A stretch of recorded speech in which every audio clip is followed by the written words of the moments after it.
الرجيم بسم الله الرحمن الرحيم والحمد لله رب العالمين والصلاة والسلام على أشرف الأنبياء والمرسلين أبو القاسم محمد صلى الله عليه وآله وسلم وعلى أهل بيته الطيبين الطاهرين. Assalamu alaikum wa rahmatullahi wa barakatuh.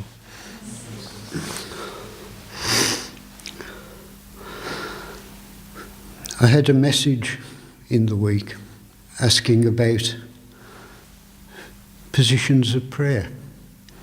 Not the maqam, not the standing, bowing and prostrating, but where in a room it was permissible to stand. But what the questioner didn't make clear was he talking about leading a prayer or just reciting prayers in the same room? His problem was that his daughter sometimes beats him to the front of the room when they're praying for Maghrib Isha. And so I pointed out to him that there's no problem with a mahram wherever you pray, but that only men lead the prayer for mixed gatherings. And this is something I'm often asked about. Why can't women lead a Jamaat prayer? My first response to this is, why would anyone want to lead prayer? You know, it's a big responsibility, and you can't see what people are doing behind your back. So why have a desire to do a duty? Leading prayer is a duty. In a house, and when I'm visiting houses, people say to me, will you lead the prayer? And I go, no. I say to the head of the house, that's your job. It's your duty to lead prayer for guests. That's what brings the maximum thawab. Not having someone who wears a cloak lead, but having somebody who takes the responsibility for the family. And it's taking that responsibility that I think people don't appreciate when they want to be a leader of prayer. It's like leading an army into battle. You're the first one who gets the trouble, if there's any trouble going. Why would we want to do that? Why would we even take that on as a consequence of doing other things? When you purchase or rent a house, you take on that responsibility. When you study in the Hausa, you take on the responsibility. I always used to go, they'll never ask me. I'm an Englishman. Or they think I'm English. I'm Welsh, really. They'll never ask me. I had teachers say to me, why are you doing this? Nobody will ever ask you to lead prayers or leave you in charge of a mosque. Excuse me. There's a miracle that occurs, and it can occur to anyone. And that miracle is the love of Prophet Muhammad sallallahu alaihi wasallam. Taking his burden. In the Quran, it says you have no responsibility other than to recite the verses. That responsibility devolves to anyone who takes authority. And if you take an authority, it comes along with it. Assalamu alaikum. It's not an objective in itself. It's something that comes with doing other acts. So the question about ladies leading the prayer keeps coming up. And the only obstacle is modesty. Modesty and akhlaq. Modesty because men have uncontrollable imaginations. I'm not saying they'll think evil things. They might think funny things, which breaks the prayer. And the important thing about the prayer is not who leads it, but that it's intact for each of you, that you all perform your part correctly. The prayer leader can go all over the place, make all sorts of mistakes, except in the surahs. And you just carry on, perfecting your own business, your own prayer. And that's all that's important in it. It overrides every other consideration. The akhlaq issue, leading prayer is a heavy thing. It's not to be taken lightly. It's not something to play with. And if we see a woman carrying a heavy bag, some of us will say, "Let me help you." If we see a man who's weak with a heavy bag, we do the same. "Let me help you." And that is the prayer leader's role, to help everyone focus and share the massive thawab that comes. It's not to stand there, as my dear friend, teacher and colleague, Shaykh once said, "I'm not standing here because I want to look like Batman. I'm here to do a job." This job is the very foundation of our brotherhood and sisterhood. It's the moment when we greet each other collectively and support each other in each other's prayer. This is how the Jamaat prayer differs radically from the individual prayer. You get rewarded because someone prays next to you. You get rewarded because someone prays next to them.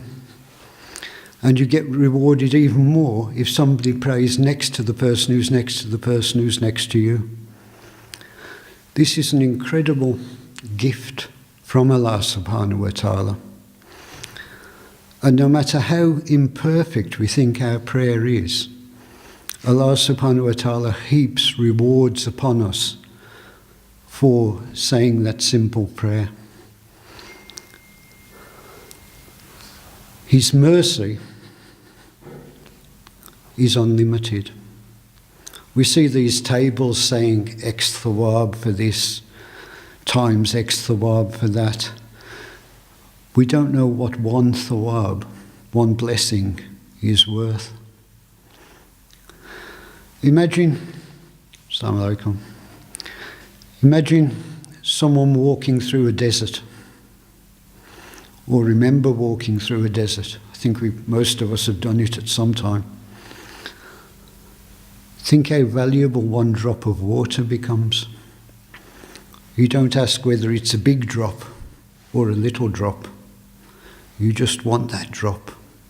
You want to stop your tongue and lips cracking. Thawab is like that. We should thirst for it, not because it's an acquisition, but because it's a gift from Allah subhanahu wa ta'ala.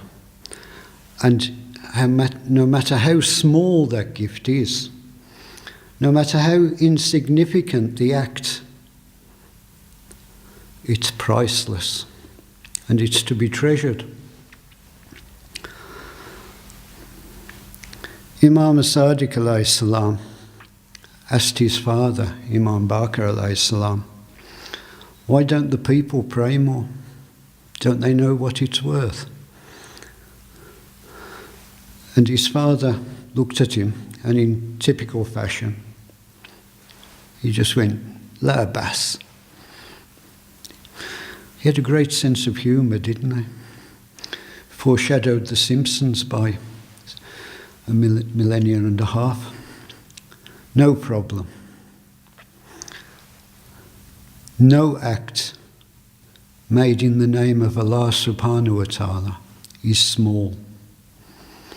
What he was saying was that your prayer is as valuable as 1,000 prayers by someone who doesn't care. That the prayer with feeling, with commitment to Allah subhanahu wa ta'ala is the ideal prayer. It's not about pronunciation. It's not about flowing sequence. It's about that heart glowing with the commitment of Allah subhanahu wa ta'ala. It's about the hands reaching out to receive the mercy of Allah subhanahu wa ta'ala. It's about the chest opening to become fused with that spirituality so that your heart beats in time with the universe. Bismillahirrahmanirrahim. Wal asri innal insana lafi khusri illa alladhina amanu wa amilus salihat wa tawasaw bil haqqi wa tawasaw bis sabr.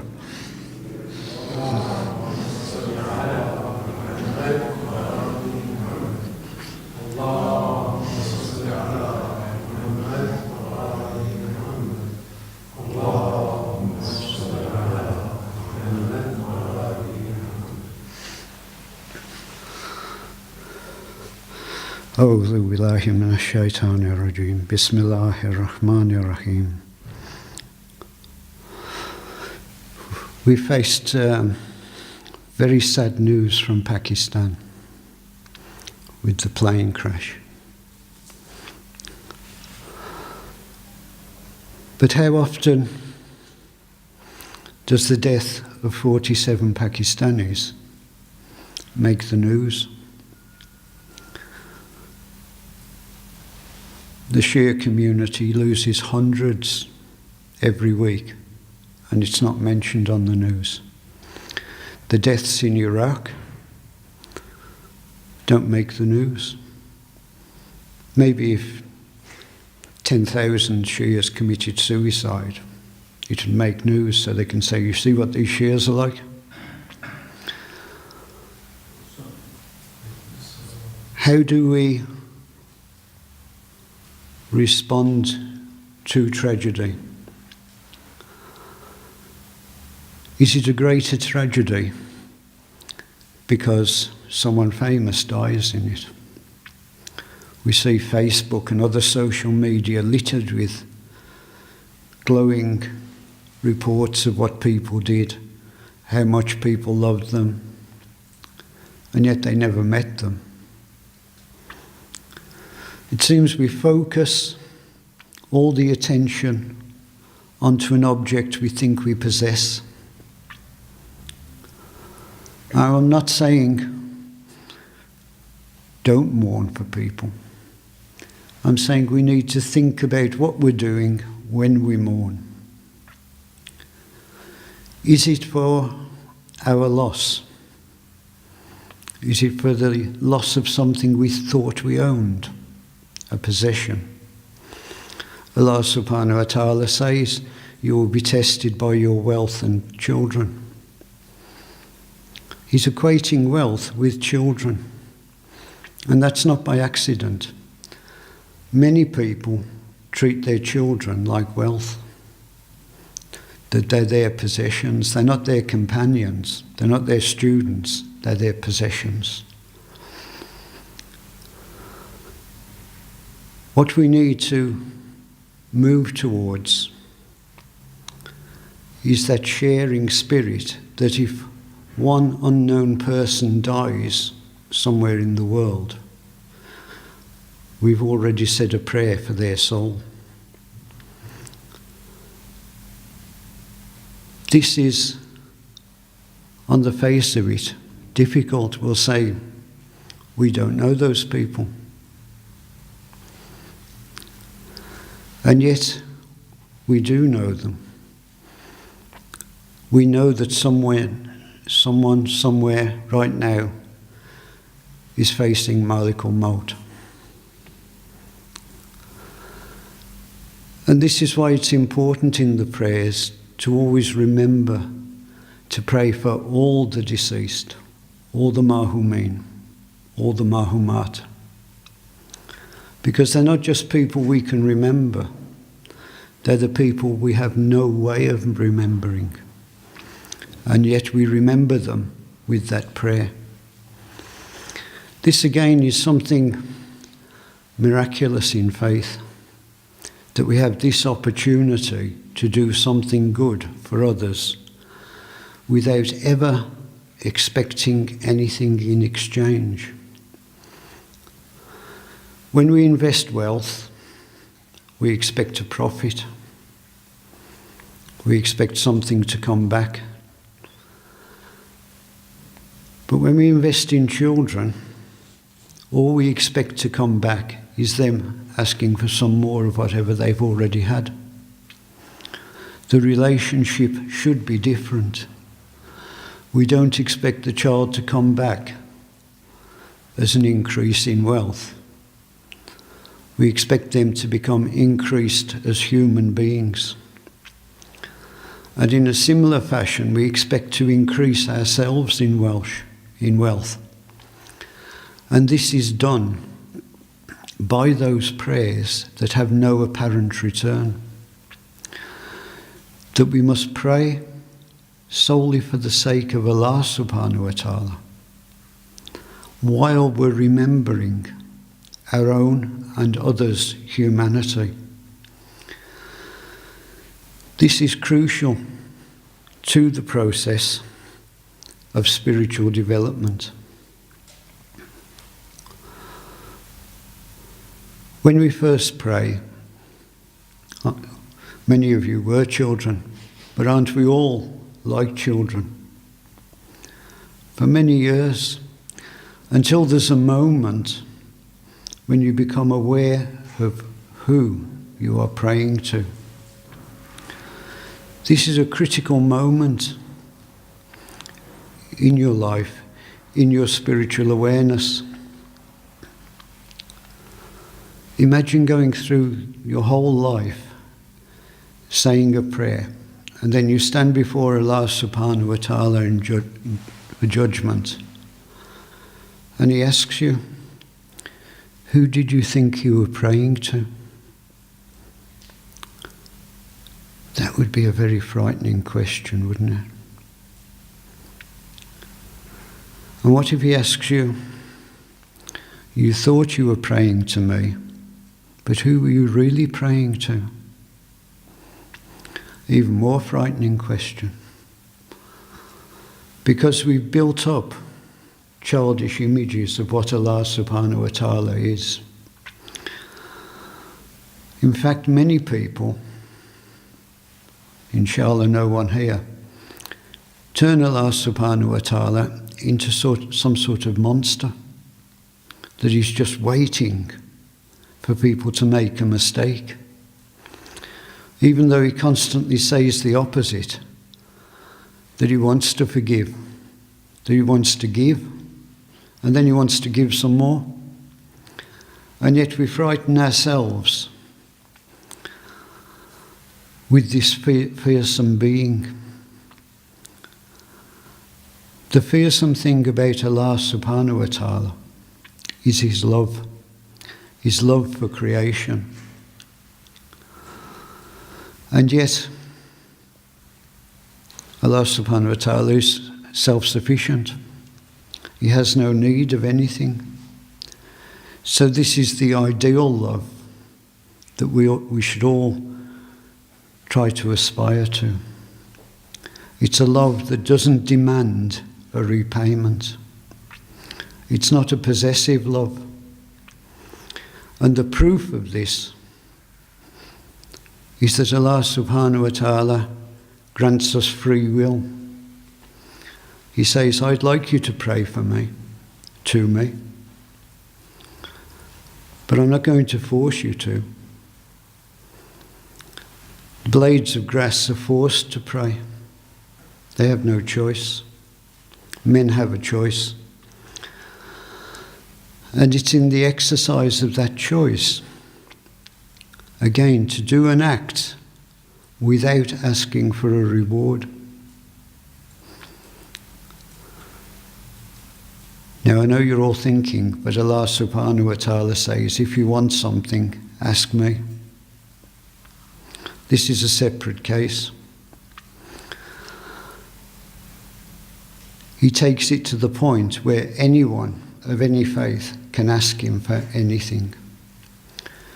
But the special reward of his love is for that prayer that is only offered because of our love for him. This is a state of being that we can all achieve. And this is what should guide our actions in the world. Not rules and regulations, though I can recite rules and regulations non-stop.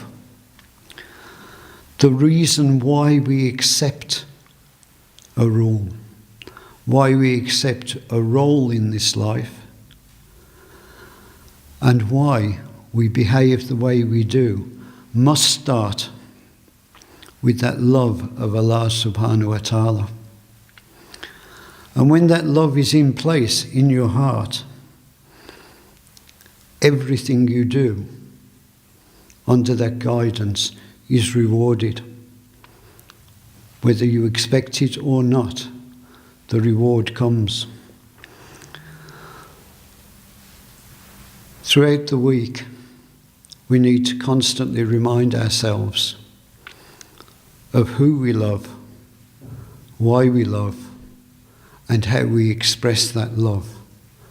And my job has been just to remind you of a simple thing that you already knew. Bismillahir Rahmanir Rahim. Walhamdulillahi Rabbil Alameen. Wassalamat ala Fatima bint Muhammad wa Ali ibn Abu Talib wa al-Hasan ibn Ali wa al-Husayn ibn Ali wa Ali ibn al-Husayn wa Muhammad ibn Ali wa Jafar ibn Muhammad wa Musa ibn Jafar wa Ali ibn Musa wa Muhammad ibn Ali wa Ali ibn Muhammad wa Hassan ibn Ali wa ala Muhammad ibn Hassan al-Mahdi al-Muntazar, upon whose return we await, that he may restore justice